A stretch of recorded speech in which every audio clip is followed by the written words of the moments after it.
Boa noite a todos, sejam bem-vindos a mais um Encontro do Zen. Hoje é dia 4 de agosto de 2022 e nós vamos dar continuidade ao estudo do 6º capítulo da Gita de 18 capítulos, chamada Yoga da Meditação, ou Dhyana Yoga.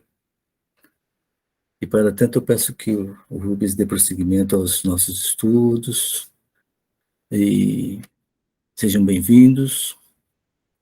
Boa noite a todos, uma vez mais. Né?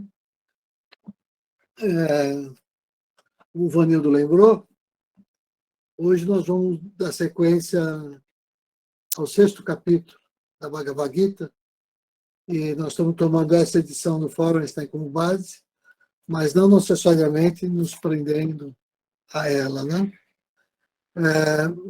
Nos últimos 2 encontros, nós já fizemos assim, uma passagem geral, né, sobre todo o capítulo.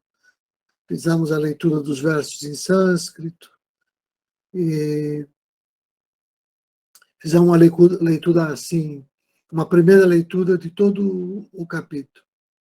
Então, esse capítulo 6, que nós estamos estudando, se chama Dhyana Yoga, ou a ciência da meditação, né? Também costuma ser chamado de Atma Samyoga, Atman Samyama Yoga, ou seja, o yoga da harmonia do espírito, que é essa mesma ideia, né? E está falando de autocontrole, né? Ou seja, por meio da prática de meditação. E como nós vimos, o 6º capítulo, ele inicia dando sequência aos ensinamentos do 5º capítulo sobre a ação altruísta e a renúncia ao fruto da ação.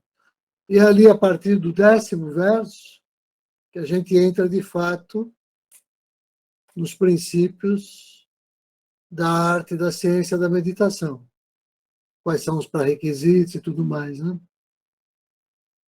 A essa altura, uma questão que a gente já pode se colocar é isso, né? O que é meditação segundo a Bhagavad Gita? Como é que eu poderia, assim, se eu já li o capítulo, como é que eu poderia resumir isso em algumas palavras ou em uma imagem? Né? Já que a ideia de imagem, assim, ela é muito... A gente costuma dizer que uma imagem vale por 1000 palavras.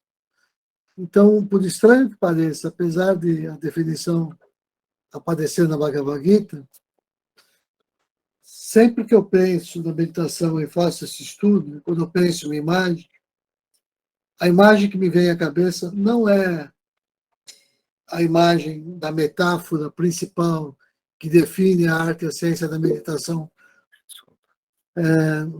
Ou seja, quando eu penso hoje em dia, né, claro que numa primeira aproximação à definição de meditação, a gente pensa naquela imagem dos 2 pássaros, naquela metáfora do Rig Veda, né?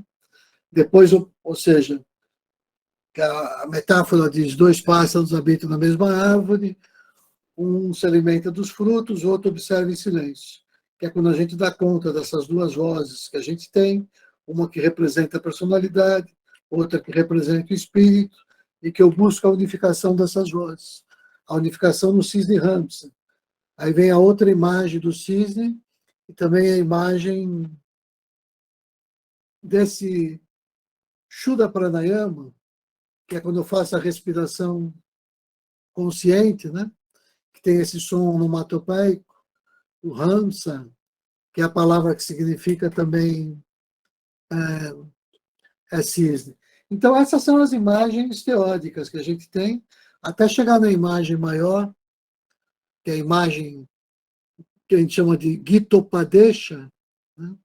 Ou seja, que é quando eu olho para aquela figura do Senhor Krishna e Arjuna na quadriga, eu interpretar a quadriga como um corpo humano e o Senhor Krishna e o Senhor Arjuna representando esses 2 pássaros, e é nesse diálogo que vai estabelecer a unificação do aspecto humano que é o senhor Arjuna, o aspecto divino, que é Krishna, e geralmente é esse processo que a gente chama de meditação, esse processo que o Jung ia chamar de individuação do ser, né? Então, essas são as imagens que a gente trabalha assim de uma maneira histórica, ao longo do desenvolvimento normal, ou de uma maneira ligada à parte oriental, né? Agora, por incrível que pareça, quando eu penso em uma imagem para entender o que é essa meditação da Gita, né? A imagem que me vem à cabeça é um quadro de Jesus. E ele está com a mão assim, apontando para o centro do peito, onde tem um coração saindo fogo assim por cima. A gente diz que é o sagrado coração, né? Então, a meditação é aquele processo que faz a gente despertar para essa realidade, né? Para que com a minha mente eu alcance essa percepção e a partir daí eu permita que a minha mente se deixe controlar e dirigir por esse fogo, por essa luz que vem do coração, né? E que a gente exercita, como a gente sabe, no Shuddha Raja Yoga, primeiro partindo com essa compreensão do Bhavana, né? Que na linguagem contemporânea a gente pode chamar como se fosse um entendimento sintrópico da realidade, né? Para usar a palavra sintropia, que é um termo da ciência atual e que significa isso.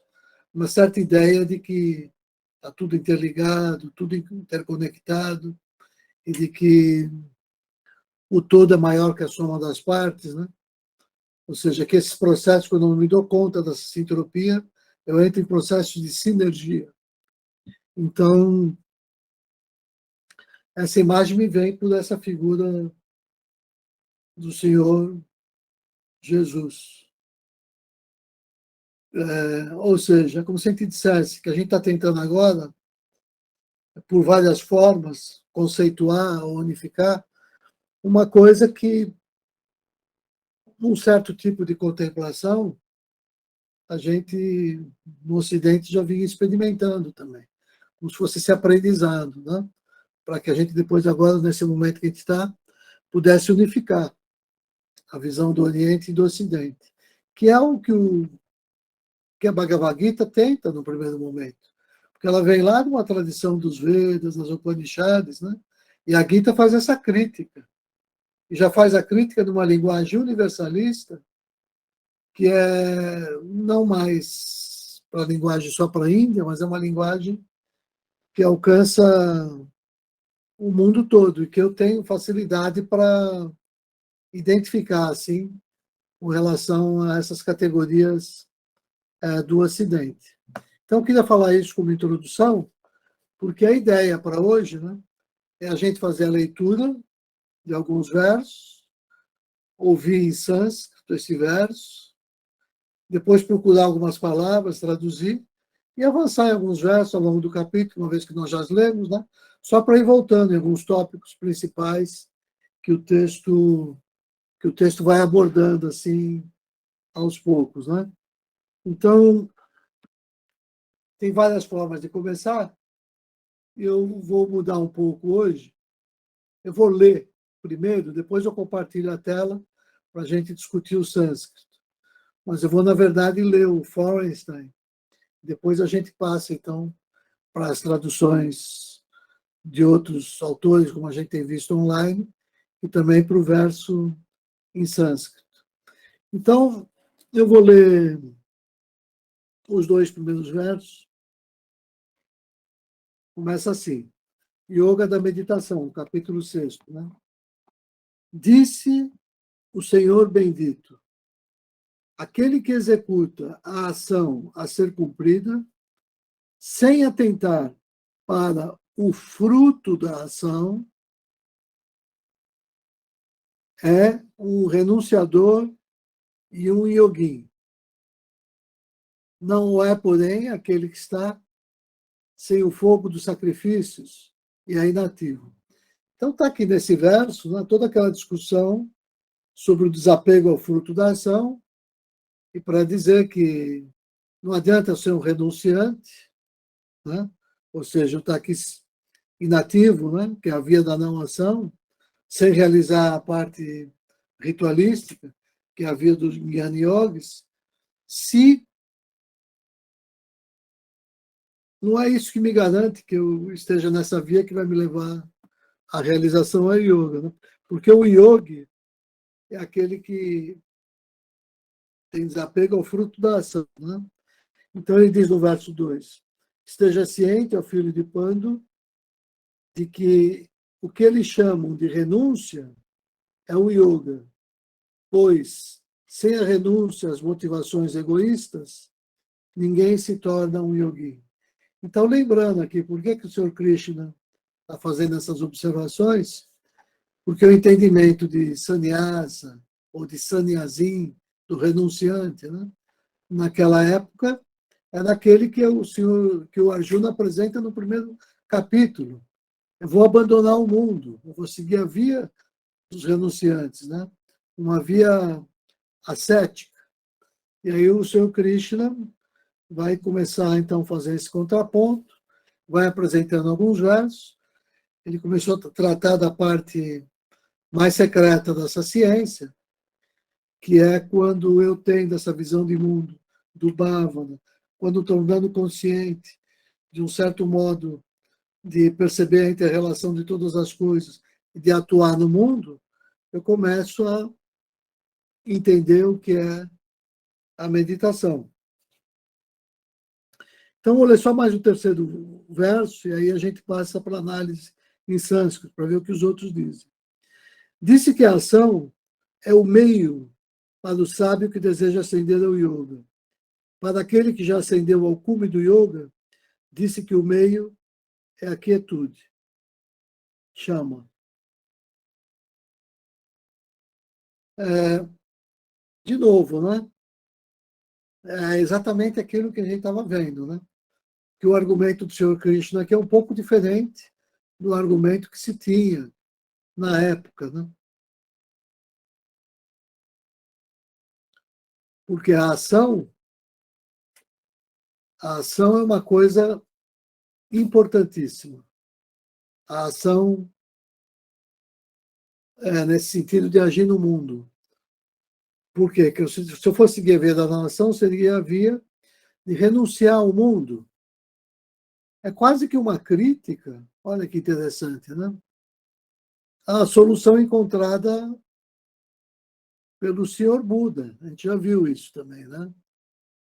O Senhor Buda que, diferente de Arjuna, ele abandona o reino, abandona a esposa, abandona o filho e segue a via do renunciante. Embora ele mesmo, o Senhor Buda, vai se tornar um crítico dessas práticas, né? Ele vai rejeitar essas práticas yogas até ele, então, embaixo da árvore, em meditação, alcançar a iluminação e, a partir daí, propor uma teoria alternativa dos yogas da época. Essa yoga que está sendo tratada aqui também é uma alternativa aos yogas da época. E é uma alternativa, inclusive, ao yoga do Senhor Buda, porque aqui o Krishna diz: não é necessário renunciar ao mundo. Você tem que estar no mundo sem ser do mundo, né? A renúncia ao apego, ao fruto da ação. Então, pronto, esses são os 3 versos iniciais. Deixa eu ver se eu aumento.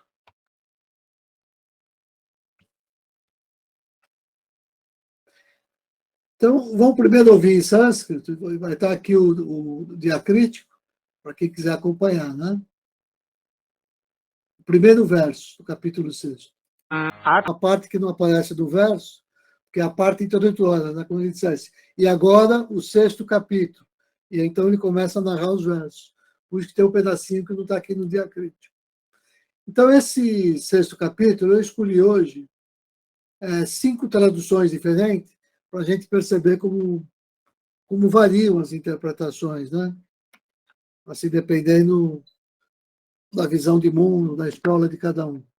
Aqui o Swami Adidevananda, ele traduziu assim, esse verso primeiro. O Senhor disse, aquele que realiza obras que devem ser feitas, sem buscar seus frutos, ele é um sannyasin e yogin, e não aquele que não mantém os fogos sagrados e não realiza as ações. Ou seja, antes eu chamava de sannyasin exatamente esse aqui. Aquele que renunciava à ritualística e seguia a via da não ação. E aí ele está dizendo, não, o verdadeiro sannyasin, que é também o yogin, né, é aquele que realiza obras sem buscar os seus frutos. Vamos ver o Sivananda, o que diz. O abençoado Senhor disse que aquele que cumpre seu dever sem depender dos frutos de suas ações é um sannyasi e um yogi, não aquele que está sem fogo e sem ação. O Durit Swami. O Senhor Krishna disse, aquele que age porque é seu dever, sem pensar nas consequências, esse sem pensar nas consequências é meio perigoso, né? É realmente espiritual e um verdadeiro asceta, e não aquele que meramente observa rituais ou que evita toda ação. Swami Gambhirananda.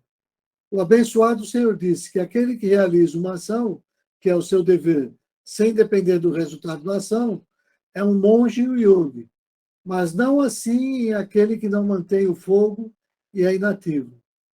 Por fim, o Shankaranarayana, ele diz, o Bhagavat disse, aquele que realiza sua ação limitada, não dependendo do seu fruto, no homem de renúncia e também no homem de yoga, e não ele que permanece simplesmente sem seus fogos e ações. É um sannyasin ou um yogi. Então, em todos esses versos, fica clara essa ideia que a gente leu. Mas deixa eu passar, então, para o segundo verso. Depois a gente vai olhar no sânscrito também. Mas primeiro eu quero vir por aqui, né? Deixa eu colocar em português. Então, o segundo verso. Aquilo que é chamado de sannyasa, olha que interessante. Aqui ele esclarece, que é o Jnana Yoga, ou seja, a via da não ação. Via da não ação, classicamente, é sinônimo de Jnana Yoga. Então, aquilo que é chamado de Nyasa, ou Jnana Yoga, saiba que é yoga. Aquele pois Karma Yoga. Eu podia dizer que é a via da ação também. O Karma Yoga, no certo sentido, sim, mas tem que lembrar que não é um sentido clássico, porque eles usam como um rótulo isso, para dizer que o Jnana Yoga é superior ao Karma Yoga. E o Yoga da Gita não é exatamente o Karma Yoga, é o Shuddha Yoga.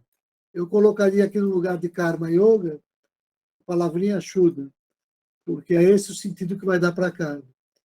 Pois entre os Karma Yogis, como ele está usando aqui, né, ninguém cuja identificação ilusória do corpo com o eu não seja abandonada, torna-se um verdadeiro Karma Yogi. Vamos ver o Sivananda. Você é o Arjuna, que sabe que o yoga é aquilo que eles chamam de renúncia, ninguém se torna verdadeiramente um yogi que nem renunciou aos pensamentos. O Purohit Swami. Ó Arjuna, a renúncia é de fato que se chama ação correta. Ninguém pode se tornar espiritual se não renunciar a todo desejo. Olha que interessante esse aqui. Ele dá uma interpretação, parece que foge um pouco do literal, mas ele é muito correto, porque a verdadeira renúncia é o que se chama de reta ação. Não tenha dúvida, né? Que é a reta ação ou a reta omissão. Ou seja, quando eu estou fazendo isso, naturalmente eu estou desapegado do fruto, que eu estou fazendo isso pela ação ser verdadeira, por altruísmo, né?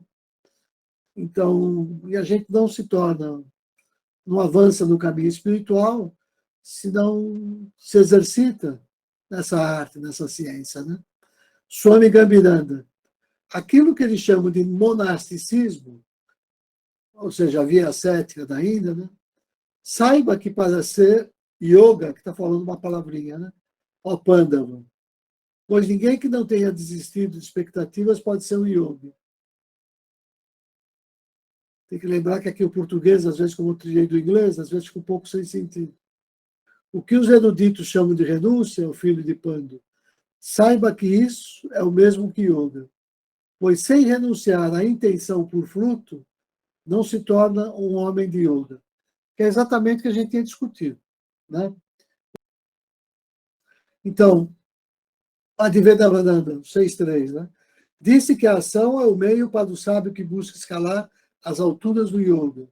Mas quando ele escalou as alturas do yoga, disse que a tranquilidade é o meio. Para um sábio que deseja atingir o yoga, disse que a ação é o meio. Para o mesmo sábio que atingiu o yoga, disse que a inação é o meio. O Purohit Swami. Para o sábio que busca as alturas da meditação espiritual, a prática é o único método. E quando as alcança, deve manter-se ali por contínuo autocontrole. Então, nota como o mesmo verso em sânscrito, e como a gente lê nesses versos, não parece, algumas traduções parecem um verso totalmente diferente, uma tradução da outra, né? Alguns se aproximam na ideia. Então, para o sábio que deseja ascender ao yoga, ou seja, boa sacada, para o sábio que deseja ascender para essa compreensão da vida toda uma meditação, né? Para o Dhyana Yoga, disse que a ação é o meio, não tem dúvida, né? Por meio da meditação na ação, inclusive. Para essa pessoa, quando ela ascende ao Dhyana Yoga, diz que somente a inação é o meio. Então, essa aqui é uma leitura fortemente do Vedanta, né? Por quê? Porque ele identifica esse Jnana Yoga com a meditação, com o Dhyana Yoga, né? E ele vai dizer aqui que somente a inação é o meio, ou seja, somente a via do conhecimento, que leva no limite a dhyana, a meditação. Porque essa é a leitura do Vedanta, que é um pouco diferente da nossa. Embora aqui falar de dhyana é bem interessante. Esses são os 3 versos. Antes de passar para a nossa discussão, eu vou agora mudar aqui o que eu quero compartilhar. Então, olhando o verso 6.1, que eu vou ler aqui de novo agora do Forenstein, só para a gente ter bem claro o que a gente está seguindo, né? Aquele que executa a ação a ser cumprida sem atentar para a flutuação é um renunciador e yogi. Não é, porém, aquele que está sem o fogo dos sacrifícios e é inativo. Então, se eu fosse olhar aqui, vamos olhar para a sintaxe, é melhor, apesar de estar em inglês, né? Só para ver as palavras que aparecem, né? Então, karma fala. Essa palavra é técnica é a linguagem técnica do yoga, né? Isso aqui. Ou seja, o fruto da ação. Fala quer dizer fruto, karma, né? Então, aqui, deixa eu ver outra palavra que eu acho importante. Bom, claro, o sannyasin, né? E o yogin, né? Inativo, né? Se cria a ação, a atividade, a criar a inação, né? Como a gente sabe. Então, Agni, está aqui, ó, a palavrinha Agni, e Nir, que é a negação, né? Então, aquele que não tem o fogo, né? Esse fogo do coração, né? Também eu posso fazer na nossa leitura a gente faz essa ideia de que o fogo é interior, né? Mas vamos ler então como é que está a gramática, só para ver se tem mais alguma coisa.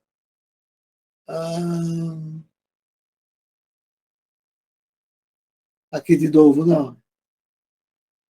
Nir Agni. Então, aquele que não tem o fogo, de a negação. E aqui, ó, a criar e nação. Né? Sannyazin, a gente já viu, e a mesma coisa, né? Quando eu estou declinado como sujeito no singular masculino, eu escrevo sannyasi. O verbo kr, olha que interessante, o verbo kr. É dessa palavra kr, que fica kaloti, ele faz, né? A kaloti, daqui que vem a palavra karma, a palavra kriya e a palavra kuru, inclusive, que é o nome dos Kauravas, né? Kuru é o imperativo, age. Por quê? Lá quando começa a Gita, fala Dharma Kshetre, Kuru Kshetre. Então, no campo do Dharma, no campo dos Kurus. Mas aqui é uma metáfora também. No campo do Dharma, no campo da consciência e no campo da ação, aqui no mundo concreto. Né? Essa é a brincadeira. Bom, essas são as, aqui para esse primeiro verso. Para o segundo, deixa eu ler mais uma vez do Forrester, e aí eu venho para cá. Vou começar pela sintaxe primeiro. Então, esteja ciente, ó filho de Pandu, de que o que eles chamam de renúncia é o yoga.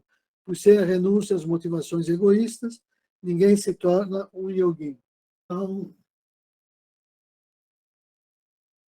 está aqui de novo, sannyasa.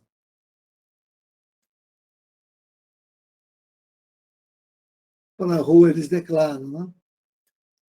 Yoga, você precisa saber, né? Vide. Então, aqui, sankalpa, que é uma palavra muito conhecida para nós, né?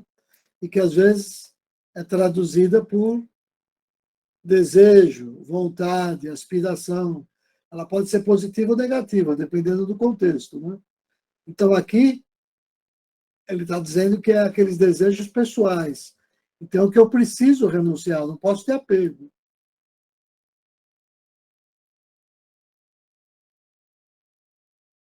Antes de parar de compartilhar, só queria saber se alguém quer fazer algum comentário sobre esses 3 versos, porque agora a minha intenção é ir até o verso 10º, já que tudo isso é uma preparação para começar a discutir a meditação, que começa no verso 10. E ali a gente dá uma parada de novo e depois encerra o capítulo. Alguém quer falar alguma coisa ou eu posso seguir?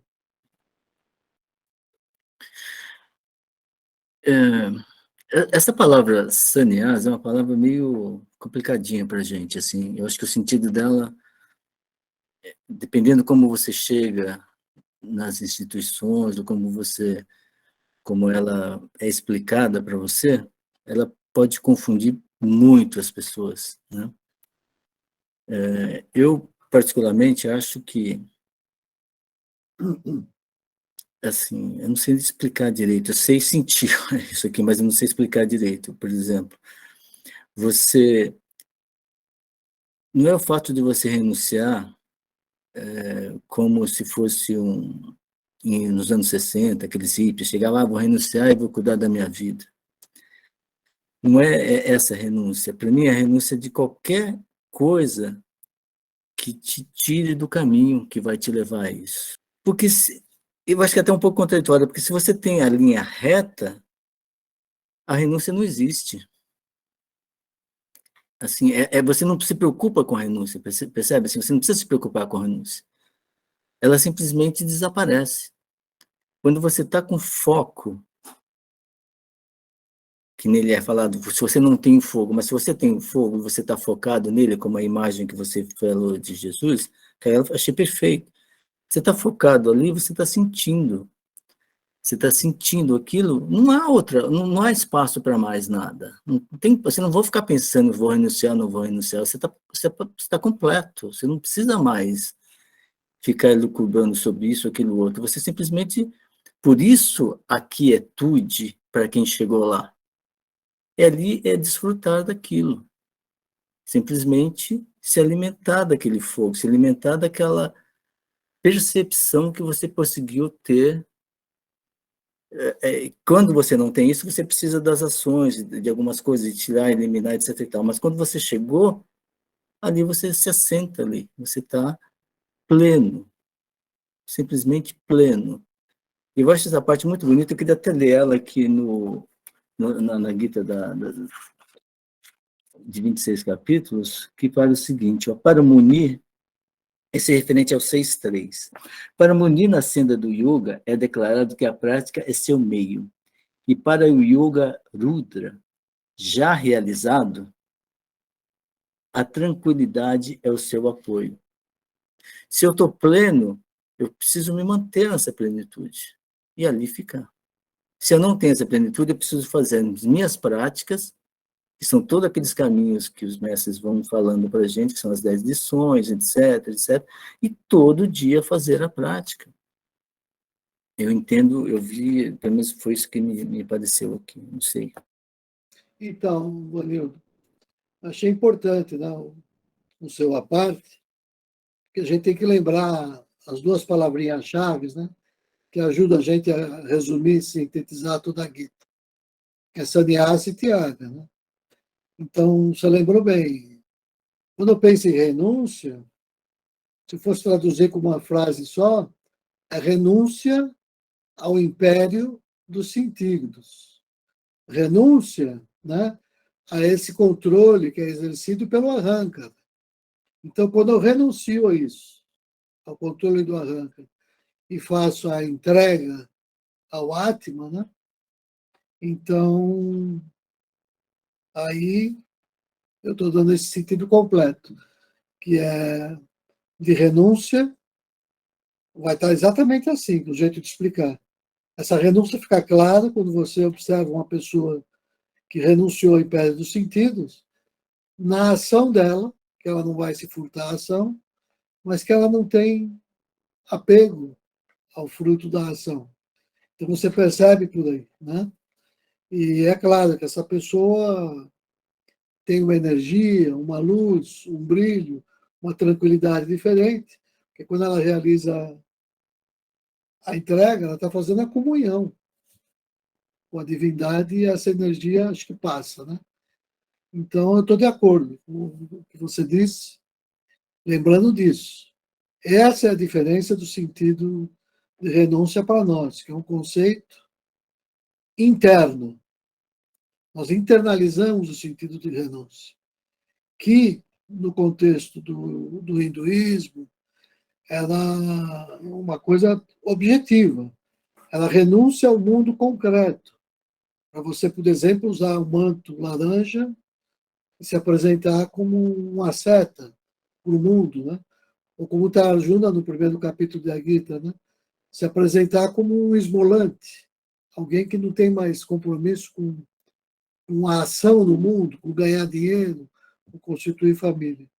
Então, é como se o Senhor Krishna estivesse dizendo: o hábito não faz o monge. O que faz o monge, por isso que eu falei que é Jesus apontando para o coração, né? O que faz o monge é essa renúncia no coração a tudo aquilo que nos afaste do Sagrado Coração. É a renúncia do ego, né? É essa. E a entrega, Tyaga, né, que a gente fala, que tem outro sentido também no hinduísmo clássico, a entrega é exatamente esse estado de, de conexão com o Sagrado Coração. Então, nesse sentido, ação e não ação, até coincídio é difícil se distinguir, como a gente já tinha visto em outros versos, né? Porque às vezes você está agindo mais sem agir. E as pessoas externamente não percebem a tua ação. Quando você faz um trabalho espiritual, quando você está mentalizando, quando você está fazendo uma prática, você pode estar, com esse ato, ajudando a que as leis de um país sejam modificadas e a fome seja erradicada. Tem muito mais força do que a ação concreta de alimentar um pobre, duas pessoas, que é um tipo de caridade, a ação concreta ainda. Mas às vezes você não está fazendo isso, você está fazendo uma coisa maior, que é pensar na alimentação de todos. O Fernando Fratani levantou a mão, né? Então, Ô, Fratani. Rubens, deixa eu te perguntar uma coisinha. Isso é, em cima do que o Vanildo falou aí, não tem essa coisa da gente. Eu vejo assim, né? Quando a pessoa vê que o trabalho que ela realiza é dela, é uma coisa, né? Mas quando ela vê que esse trabalho não é dela, ela é um instrumento, não é? Não tem esse apego ao resultado, né? Porque o trabalho não é dela, não depende só dela. Eu digo isso muito para o pessoal aqui. Ah, como é que vai ser o amanhã, Fernando, do trabalho? Eu falei assim, mas se eu definir como é que vai ser o amanhã, o trabalho é meu, o trabalho é nosso. Aí não adianta nada, né? A gente tem que entender que existe um comando maior do que a gente tem que executar. Né? Então vai vindo, as coisas vão acontecendo, a gente vai realizando. Agora, a gente não pode ficar preso ao resultado, porque não depende só de nós. Né? Então, eu acho que a gente fica muito preso ao resultado quando a gente coloca a gente como protagonista da história. Aí é um problema. Né? Agora, quando a gente não é o protagonista é o mundo espiritual, aí a gente não tem um comando, a gente não tem um controle. Então, isso eu acho que é mais tranquilo até, porque não é que a gente fique sem responsabilidade, né? Mas que a gente divide essa tarefa com o mundo espiritual. Então, o resultado não depende só da gente, é um somatório, né, desse trabalho em conjunto. Antes de passar a palavra para o Vanildo, só queria te agradecer, Fratani, porque a tua explicação, no meu entendimento, ela é a essência do que é esse yoga da Bhagavad Gita, quem está estudando. É exatamente esse o sentido. Por isso que eu estava dizendo que existe essa aproximação entre Oriente e Ocidente, o Sagrado Coração de Jesus. Eu achei que o entendimento que você falou é exatamente o que o Sr. Krishna está passando para o Arjuna. O Vanildo levantou a mão, né? É isso. É que você falou de Sannyasa e Tyaga, né? No Yoga Sandhya, na prática da saúde, tem toda a preparação, você faz as súplicas, vai fazendo um montão de coisa, e a última coisa, que é a transcendental, que é Shuddha Dhyana, na última parte, é dito o seguinte, né? Entreguemos-nos totalmente. Entreguemos totalmente, com alegria, ao onipotente poder, a sabedoria e a glória do transcendente Espírito de Deus. Essa parte, eu entendo que seja uma parte de Tyaga, onde é que às vezes você faz e como se fosse decorado, né? Mas se a gente fosse viver a Yoga Sandhya, ela é uma coisa assim fantástica do ponto de vista de instrução, de formação, de estudos. Quando ele fala assim, entreguemos totalmente, é tudo o teu ser. Com tudo isso que o Fratani falou, com tudo isso que você falou, com tudo, do jeito que você é. Eu me entrego desse jeito, não preciso polir nada, simplesmente é isso que eu tenho. E me entrego a essa divindade, o que eu sou, da forma que eu sou, do que eu tenho, da forma que eu tenho. Né? Então, isso é uma coisa bela, de uma profundidade abissal, quando você simplesmente entrega porque você sabe que vai ser bem cuidado, você sabe que quem criou vai estar, sempre cuidou, cuida e vai cuidar. Né? Precisa ter essa confiança. Né? E a gente no mundo corporativo, no mundo de capitais, de financeiro, a gente está sempre fazendo hedge, né? Que é uma segurança. que é uma... Você faz uma aplicação, mas segura com Ed, você implica o dinheiro, você está sempre assim. Então, a gente se acostumou com isso, entregar como saltar assim nas mãos do Senhor, parece ser uma coisa tão difícil, mas na hora que a gente se acostumar e foi entendendo, passa por pequenas coisinhas, pequenas coisas que podem ser feitas, não entregando até que um dia isso se torne um hábito para você, para nós, né, no caso. Era isso que eu queria só dizer. O Rubens, se você me permite, eu estava fazendo um estudo de Pedro Baldi essa semana e tem uma frase aqui que é muito boa. Olha o que ele coloca, ó. Quando o homem empregar toda a sua boa vontade, as qualidades que possui e o seu esforço para colaborar com a vontade de Deus, o restante fica na mão dele. O triunfo depende de elementos que não conhecemos e sobre os quais não temos domínios, pelos quais não somos responsáveis. Perfeito, né? Perfeito, perfeito. Eu gostei muito, de novo, Fratani, gostei muito, porque essa é a ideia de Krishna.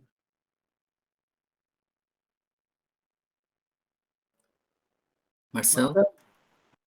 Olá, eu só quero complementar, porque também é uma ideia kantiana sobre o valor da ação, né? O que ele pensa, né, sobre isso, que a única valor bom em si mesmo está na boa vontade. Então, se você usa outros valores como inteligência, como sabedoria, se for algo que não alcance a boa vontade, para ele não é uma ação correta, né? O valor da ação, o único fim em si mesmo é a boa vontade. É algo kantiano, né? Quem passou por ele também entende, pode fazer esse paralelo que vocês estão discutindo. É isso. Te agradeço, Marcelo, né? Trazer Kant aqui, que lado super, muitíssimo sofisticado e complicado, mas eu tenho a impressão que é exatamente por ele ter esse entendimento que ele vai formular um imperativo categórico, né? Que aqui não é lugar para... Nem vou saber lembrar a formulação melhor, mais bem acabada, mas que é essa ideia, né, de que a gente tem que ter como critério, né, que você nunca pode querer, sei lá, fazer para o outro aquilo que você não queria para você. Então, se você tomar isso como premissa para controlar a tua vontade, você já evita de fazer muita coisa errada. E só esse critério já é um critério, e isso vem de Kant, com certeza, né? Não vou lembrar tudo, porque Kant é muito complicado, muito sofisticado, e, nossa, mãe, é uma coisa... Mas eu te agradeço trazer a palavra dele. Eu queria avançar, quero pular para o verso 6, porque ele vai dar esse argumento agora aqui, ó. É amigo de si próprio, o eu daquele que subjugou a si mesmo, por si mesmo. Mas, para aquele que não dominou a si mesmo, seu eu é como um inimigo em plena inimizade. A ideia, nós já vimos aqui várias traduções, não sei se vale a pena ouvir de novo, né? Mas a ideia aqui é claríssima, né? Que essa ideia de sannyasi e Tyaga está presente aqui, né? Porque quando eu subjugo a mim mesmo por mim mesmo, né, tem essa dupla natureza. Eu estou renunciando a uma série de coisas, ou seja, eu estou silenciando o meu ego e, a partir daí, eu estou possibilitando, estou esvaziando o meu ser para que ele seja preenchido, né, com o sagrado, com o divino. Então, para que o sagrado possa se manifestar. Ou seja, que é quando eu realizo a entrega para servir de instrumento para esse sagrado. Que eu acho que resume um pouco do que todos nós aqui falamos e comentamos. Então, ele diz no 7º, O supremo si mesmo do yogin tranquilo que dominou a si mesmo, permanece concentrado enquanto experimenta o calor e o frio, prazer e a dor, bem como a honra e a desonra. Aqui, é claro que isso aqui é muito difícil de explicar, a gente poderia ficar, sei lá, um mês para explicar isso e talvez não encontrasse a melhor fórmula. O que eu gosto de lembrar aqui, nessa hora, recorrendo a uma imagem da tradição ocidental, né? E alguém que é muito caro para Pietro Baldi, quem sabe em homenagem ao Fernando Fratani, que está aqui, né? Eu acho que eu tinha que dizer isso. Para mim, uma expressão desse verso aqui é um entendimento de Francisco. São Francisco, né? São Francisco de Assis. E existe um hino atribuído a ele, mas não é dele. Alguém compôs tentando colocar a voz nele, né? Que chama A Perfeita Alegria. Então, nessa perfeita alegria, o Frei Leão está perguntando para o Francisco o que é essa perfeita alegria, né? E na resposta de Francisco, ele vai pontuar exatamente o que está aqui, nesse verso 7º, né? Lá na cançãozinha, que lembra São Francisco, mas foi um frei posterior a São Francisco que construiu essa narrativa, né? Mas ele vai dizer isso, né? Que ainda que você esteja sofrendo na neve, ainda que você bate na porta de alguém com fome, com frio, e essa pessoa não te receba ou te maltrate, se ainda assim nada disso turvar a tua mente, a tua consciência, porque você está conectado com Deus, que é o que importa, e sabe que essa experiência Deus está te mandando, porque alguma coisa aí tem para o teu aprendizado de todo mundo, aí você entendeu. Você entendeu que você está experimentando desse estado de Ananda, né? Ananda, que no Ocidente a gente chama de perfeita alegria. Esse estado de beatitude. Estado de beatitude não é afetado pelo prazer, pela dor, por nada. Você está acima disso, você está em conexão com Deus, né? Você está em comunhão com Deus, né? Eu queria lembrar isso, nesse verso 7. E tudo isso, na verdade, é para a gente sentir que essa é a preparação para ele começar a tratar da meditação, né? Vai começar a partir do verso 10º. Mas ele já vai preparando, a gente já tinha visto, né?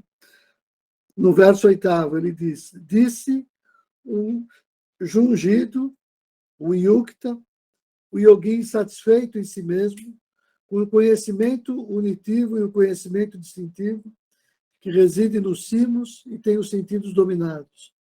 Para ele, um torrão de terra, uma pedra e uma peça de ouro são iguais. A gente já viu aqui a semana passada outras traduções, né, para essa ideia de conhecimento unitivo, conhecimento distintivo, mas aqui agora não importa. Importa para mim é essa ideia, né, de que você, quando chega nesse lugar, você está começando a experimentar do Bhavana mesmo, né? Ou seja, você está se aproximando daquele estágio onde a tua meditação vai ser perfeita, você não faz distinção em nada na natureza. Então, o 9 diz, né? O 9 diz isso, né? Distingue-se o yogin, cuja faculdade da sabedoria é a mesma para com os companheiros, amigos de bom coração, os inimigos, indiferentes, imparciais, os odiosos, e também para com os bons e os pecadores. Por isso que eu comecei hoje esse verso aqui, porque eu comecei hoje dizendo que a metáfora que melhor representa para mim o que é que eu chamo de meditação, ou dessa contemplação, né, divina, aquela imagem de Jesus apontando para o Sagrado Coração, né, que é esse lugar desse espírito de fogo que ilumina a atividade racional, né? Então, 10º, o yogin deve jungir continuamente a si mesmo estabelecido no isolamento solitário, com a mente em si mesmo controlados, livre da esperança e da cobiça. Aqui ele está começando a preparar para a pessoa ter aquela experiência. Não é que ele está falando para a pessoa se isolar do mundo. Não é isso. É que, se você já tem essa vida, é exatamente quando Jesus sobe naquela montanha, só com os discípulos, né, à noite, para contemplar a Deus. E reclama dos discípulos, porque naquele estágio, nenhum deles tinha maturidade para compreender o que era a meditação. Então Jesus os repreende, né? Porque eles eram como crianças. E para criança você tem que dar papinha de nenê. Você não pode dar alimento sólido. Então ele vai falar em parábolas, ele vai falar em historinhas, mas ele não pode ainda falar do que é a meditação. Era o grande tema que ele trazia, né? Como é que você vai ali, em silêncio, com os olhos fechados, contemplar a realidade suprema? Todo mundo caiu no sono profundo, né? Então, mas ele disse, a missão dele era dar esse exemplo já concreto, né?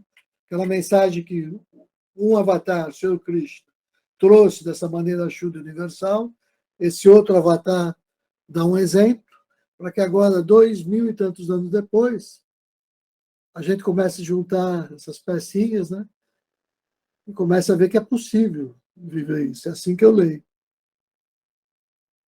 Então, estabelecendo para si um assento estável no local puro, nem muito alto, nem muito baixo, forrado com a pele de veado. Isso aqui eu lembrei, isso aqui é o contexto da época. O que ele quer dizer é um lugar confortável, né? Um lugar onde a tua perna fique sem formigar, um lugar onde você se sinta bem para fazer isso de uma maneira confortável, né? Tornando a mente unipontual, controlada a atividade do pensamento e dos sentidos, deve ele, sobre o assento, jungir-se no yoga para a autopurificação. Quer dizer, no yoga quer dizer nesse estado de união divina, né? Então, mantendo o tronco, a cabeça e o pescoço alinhados, imóveis e estáveis, olhando relaxado para a ponta do nariz, sem relancear os olhos ao redor, tranquilo em si mesmo, despojado de todo medo, firme no voto de castidade. Aqui nós também já vimos, né? Castidade no sentido amplo da palavra. Castidade no sentido de puro, né? Controlando a mente com a atenção voltada para mim, jungido, deve ele sentar-se atento a mim. Quem que é esse mim? Atento a mim, voltar-se para mim. Esse mim, todo o tempo que aparece, né?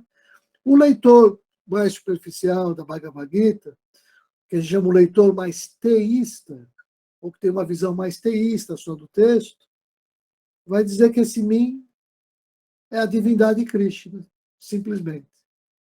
É uma leitura perigosa, porque aí cria aqueles exclusivismos, né? Essa que é a divindade e não aquela outra, né? Então, só Krishna salva, por exemplo. Não é isso. Esse mim, como a gente viu, é o pronome, o Atma, e é também porque o Krishna, como está em comunhão com o Atma, fala desse lugar do espírito como o Atma. Então, quando ele está dizendo com a ajuda, disse a mim, é o Atma, né? Então, ou seja, você está falando aqui da comunhão divina, da comunhão sagrada, né? Da qual o Senhor Krishna está servindo aqui de meio para te ligar com o Atma. Do mesmo modo que o Senhor Jesus serve de meio para te ligar com o Pai, né? Vai dizer, ninguém chega ao Pai senão por mim. Por ele, enquanto esse exemplo que expressa o Espírito Santo, ou esse fogo do coração, né? Que é o que nos faz todos irmãos. Assim, jungindo-se sempre, o yoguin de mente controlada se aproxima da paz, da suprema extinção, que tem a sua subsistência em mim. Também não gosto da suprema extinção, a gente já viu como tradução, né? Você alcançar o Brahma Nirvana, a gente chama de êxtase brâmico. Esse êxtase brâmico, né? Do contato com o sagrado. Você chama isso por extinção porque você está associando esse momento só com o momento da morte, que é quando você se dissolve, para quem acredita que o espírito se dissolve em Deus, que a individualidade termina, né? Ela se funde em Deus, que é um entendimento muito próximo do que tem também os ateístas, na verdade, né? Que você vai se dissolver junto com a matéria do universo. E para a gente ideia é que nós somos centelhas. O Atma é uma centelha divina, do grande Paramatma, que é o todo, né? Então nós somos seres divinos e a gente não desaparece enquanto centelha. Então você não pode falar em extinção. Nós não seremos extintos. A nossa personalidade, com certeza, de vida a vida, ela muda, inclusive, né?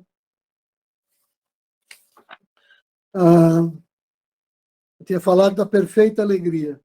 O verso 21 diz: é essa a máxima alegria, a qual é extrasensorial e captada pela faculdade da sabedoria somente.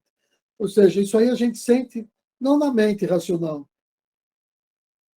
Ele fala aqui, ó, captada na faculdade da sabedoria, que a gente chama que é Budi, né? Que é o intelecto superior que reflete a luz do átomo, onde estão os sentimentos superiores, né? É que o Ocidente ele identifica essas duas categorias, porque ele não sabe fazer essa distinção.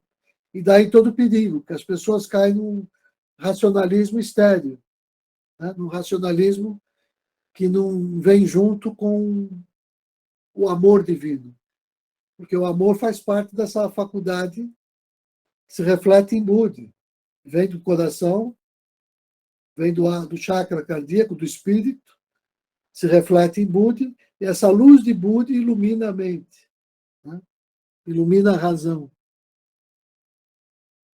Assim como iluminou em parte a razão de Kant, quando ele expressou aquela fórmula. Ainda que Kant não tivesse noção nem consciência dessa outra faculdade, que ela é exclusiva do Oriente.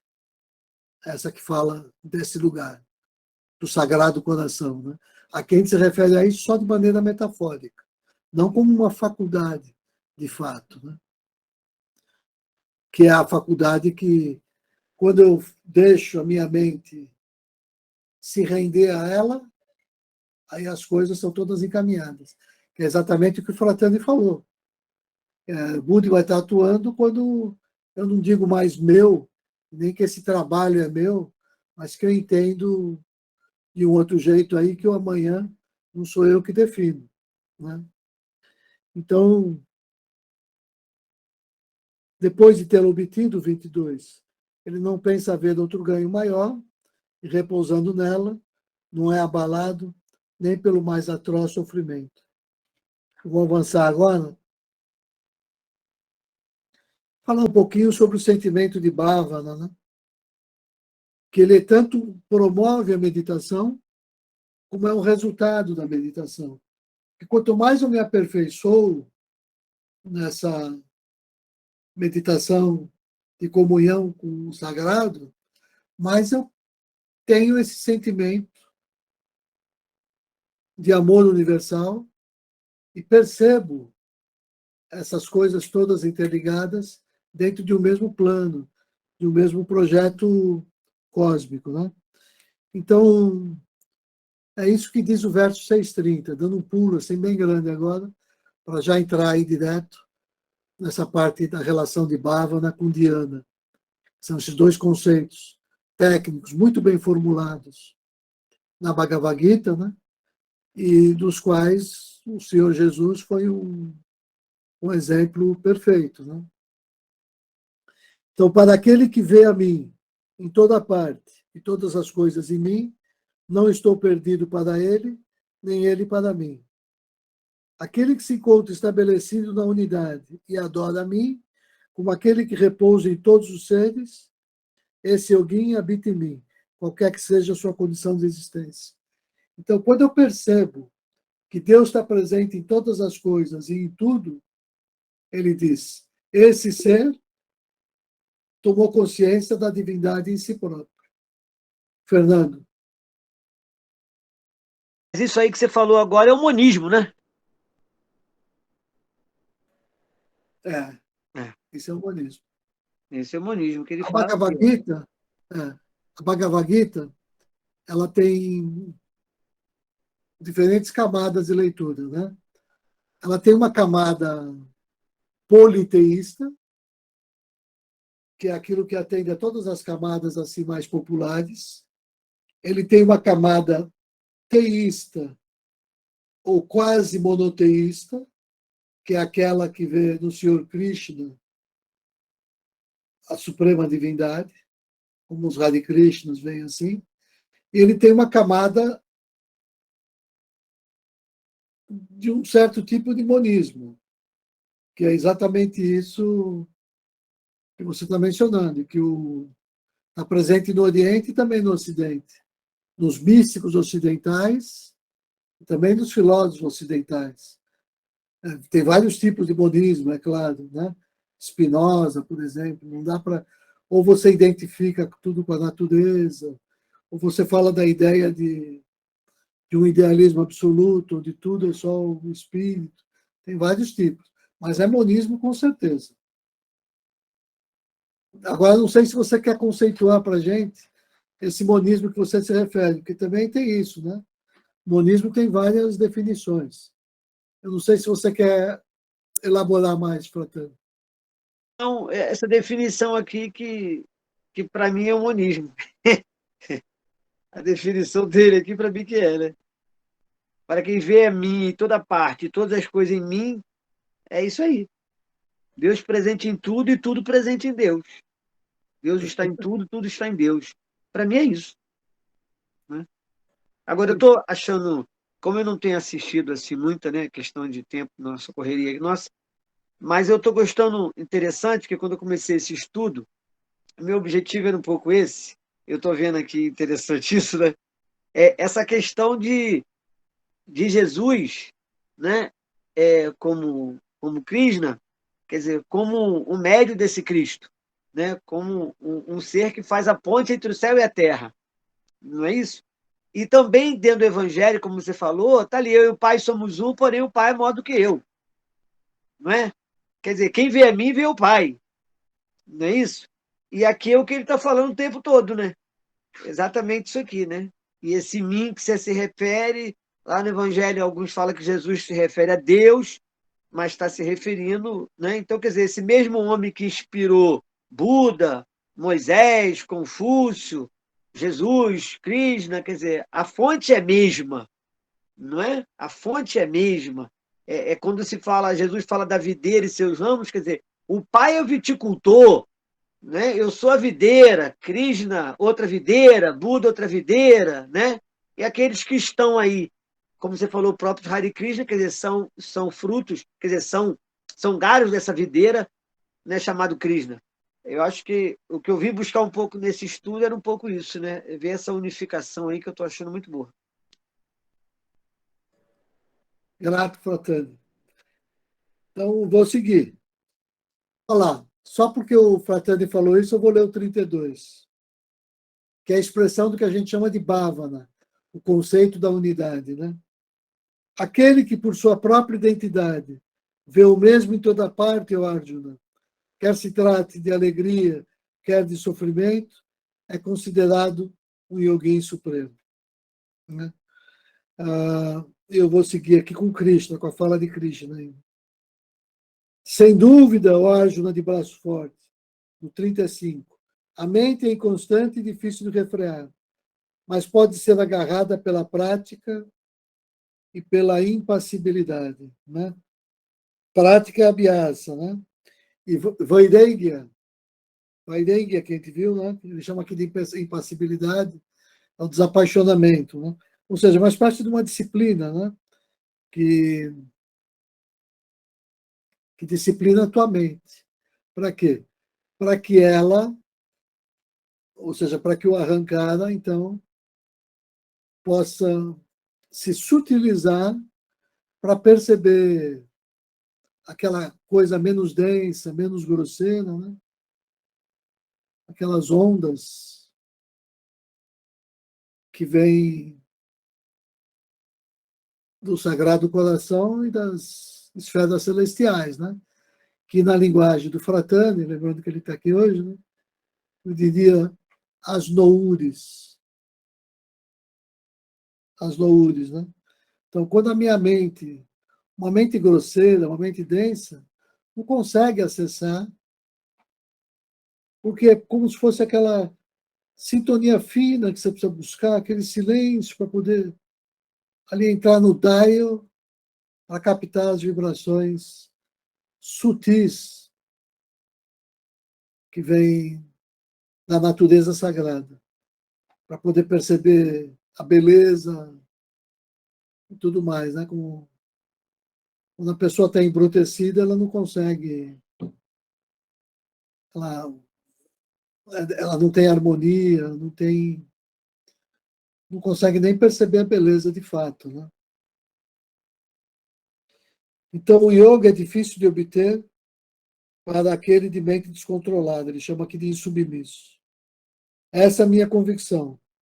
Mas o eu sob controle, né, a mente sob controle do coração, a gente pode chegar a isso pelos meios adequados.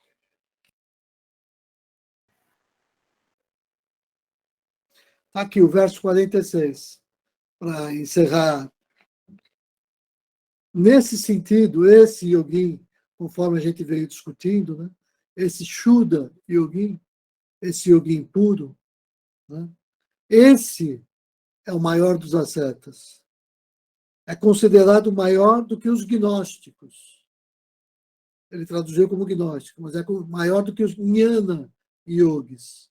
Ou seja, maior do que todos aqueles que seguem a via da não ação lá do período védico, né? É maior que os que executam as ações rituais, ou seja, maior do que aqueles que seguem o Karma Yoga, no entendimento daquele entendimento antigo do que seguiria Karma Yoga, né? Essa prática ritualística, de exercer tudo de forma... Ou seja, você atender a todas essas práticas religiosas, né, de uma maneira ritualística, e não fazer o contrário, né? Que seria o quê? É você fazer da tua vida toda um ritual. Esse é o verdadeiro sentido daqueles rituais, é para nos ensinar isso. Por isso que ele vai dizer que esse Shuddha Yogi, ele é superior ao Gnana Yogi e ao Karma Yogi, nesse sentido. Porque um segue a via da não ação, e o outro essa via religiosa, né? E não da verdadeira espiritualidade. Claro que essas duas vias são de muito mérito, mas ele está dizendo que a verdadeira via é aquela onde eu transformo o planeta todo num grande templo. A natureza é sagrada. De novo, o Fernando Fratani sabe disso, que ele lida com todas as ervas com esse olhar do sagrado, né? Para entender a função dela, como elas se relacionam na natureza e como elas nos servem como remédio, como medicina, né? Então, dentre todos os yogis, além disso, aquele que me adora com Shraddha, que traduzido como fé, mas em sânscrito a palavra é Shraddha, né? Porque fé pode ter sentido desse fervor interior, mas pode dar ideias sectárias também, que não é o caso aqui, né?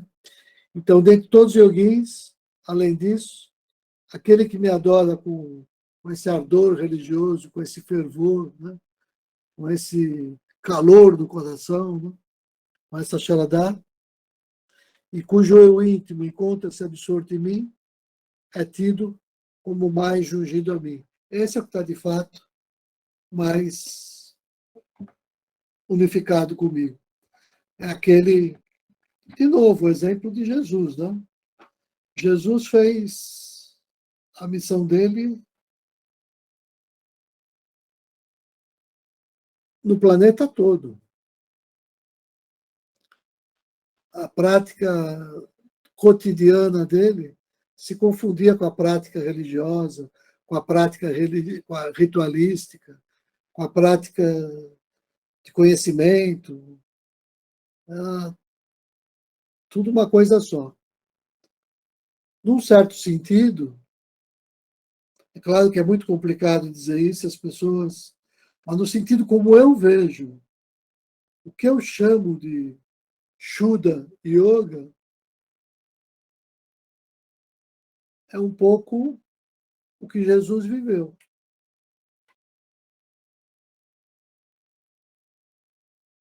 Claro que ele viveu de uma forma adaptada, ao olhar só do ocidental, falando para os ocidentais e tudo mais, né?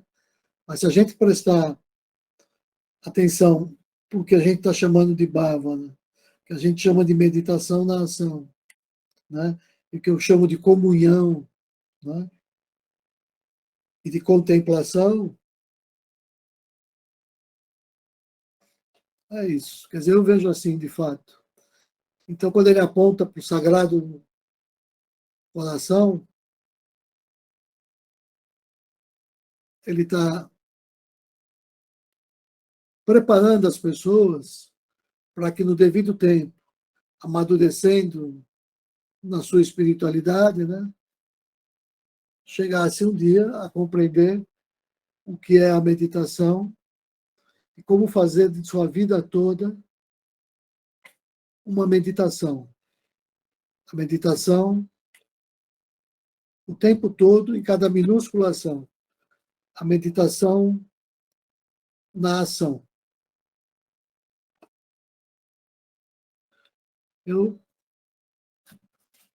Eu acho que, como a gente já tinha visto outra vez esse capítulo 6º, eu não senti necessidade em ver mais versos em sânscrito, porque a gente pode agora recorrer àquilo que foi, por exemplo, explicar. A gente construiu 2 versos para olhar como funciona o sânscrito.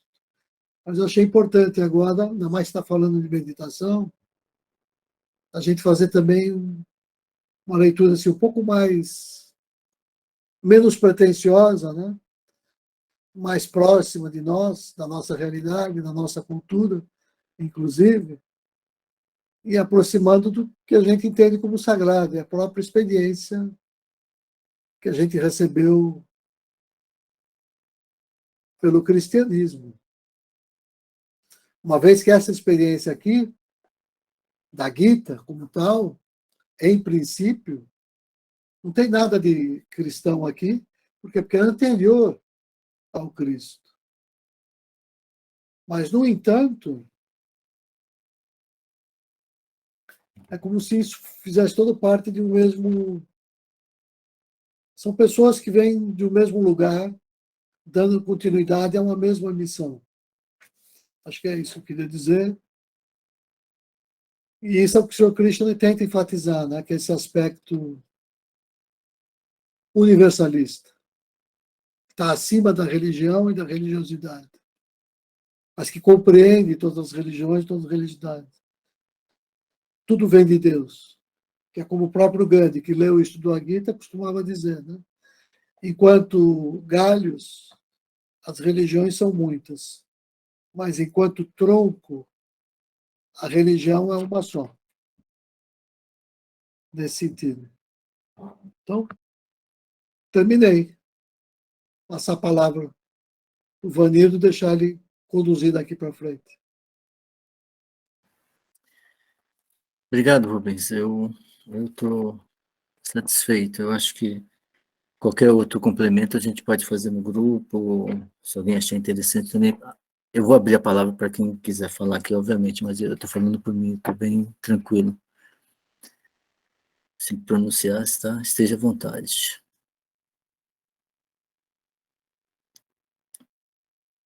Boa noite a todos e a todas. Não, é bem simples, porque acho que hoje foram faladas coisas tão importantes, como sempre, né? Mas eu gostei muito da lembrança da perfeita alegria. Acho que eu sempre gosto de ouvir pela manhã, bem cedinho, porque também nos faz entender qual é o nosso papel nesse mundo. Porque se a gente, às vezes a gente exige tanto, e a gente pode fazer muita coisa, né, para ter uma sociedade melhor, como se fala da meditação na ação, que é todo momento, é todo segundo da nossa vida, que a gente tem que buscar isso, porque não é só saber a parte técnica, conhecer, mas agir. E agir, às vezes, é muito mais difícil do que simplesmente você conhecer a teoria. Porque a gente é testado a todo momento, em todas as situações, né? Nós somos desafiados, e manter a serenidade, pensar nesses conceitos, principalmente do Bhavana, quando você, às vezes, é desafiado ou contrariado, né? Acho que é a parte mais difícil que nós temos. Então, se vocês tiverem chance de ouvir a Perfeita Alegria, é só colocar no Google, que aparece algumas versões diferentes, e eu me lembro que a gente discutiu muito isso também em algumas reuniões nossas com o Francisco, de Aracaju, porque era uma música que para ele tocava muito também. E também quando a gente deu exemplo de vidas aqui tão importantes, de várias religiões, de várias culturas, eu acho que quando fala de Cristo, né, aquela figura que o Rubens falou do Sagrado Coração, ela também resume, é uma síntese do que a gente está buscando também. Então, atuar com o coração, mas um coração verdadeiro, né, que é aquela figura mostra para a gente, aquela imagem. Eu gostei muito também. Esse capítulo eu achei muito importante para a gente, principalmente para falar da ação nossa de cada dia, em todos os aspectos, né? Com a família, no trabalho, em casa, com as pessoas que a gente não conhece. E tá difícil, né? A nossa sociedade tá difícil. Às vezes você sai na rua, é difícil você ver uma pessoa, às vezes, e não ter um pensamento de crítica, né? Dependendo do que está sendo feito. Mas acho que a gente tem que buscar isso, de como a gente pode ajudar a partir desses conceitos que a gente já conhece. Meditação na ação, que eu acho que é o mais importante de tudo que a gente tem estudado ultimamente. É só isso. Obrigado, Cássio. Obrigado mesmo. Alguém mais deseja falar? Vamos em frente aí, que tem jornada bastante. Senhor Lipes, muito obrigado muito obrigado. Sua palavra para encerramento, e já agradeço também antecipado a todos vocês, e a senhor Lipes também, ao Rubens e a todos que participaram. E os que participaram em silêncio também, que são muito importantes. Um abração. Obrigado. Ok, Vanessa. Boa noite a todos. Que alegria estarmos mais uma vez reunidos para estudar essa escritura sagrada. O que me chamou muita atenção foi no versículo 5, que diz o seguinte: o eu divino é o nosso melhor amigo e o ego é o pior inimigo. Olha que coisa fantástica. Então, aí nos reflete a praticar a Shuddha Dharma de fato, a meditação. E a meditação da Shuddha Dharma, ela segue a instrução do Raja Yoga, que diz assim, que são em 3 partes. O primeiro é o Bhavana, o conceito da unidade. O segundo é o Karma, são as ações que nós faremos para chegar na meditação, e, por último, a dhyana, ou a meditação propriamente dita. O Bhavana é o primeiro passo que nós temos de seguir, diz o seguinte, que é o conceito da unidade.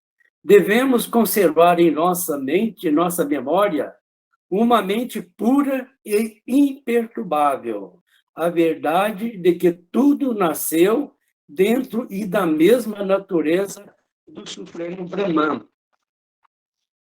Devemos seguir uma longa e contínua prática mental em todo tempo para podermos obter esta realização. Então, esse Bhavana, ele nos prepara para segundo as ações, que são os pranayamas, sílabas de poderes, e aí, então, o relaxamento, quer dizer, todas as ações que nós faremos para, de fato, meditar. E meditar, nós sabemos que não é pensar. Meditar é repousar a mente em algo doador de glória e de bênção. Por isso, nós vamos repousar a mente no aspecto com forma de Deus e depois no aspecto imanente, que é o Atman, sentindo o próprio Deus dentro de nós. E depois no aspecto transcendental, que é sentir Deus nos compenetrando e compenetrando todas as coisas e todos os seres.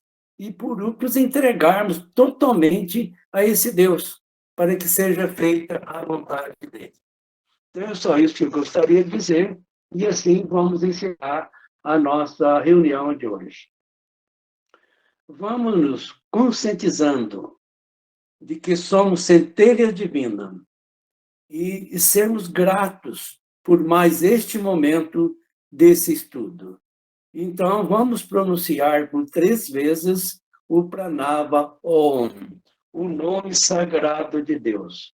Coloquemos os nossos pensamentos na luz do coração e inspiremos.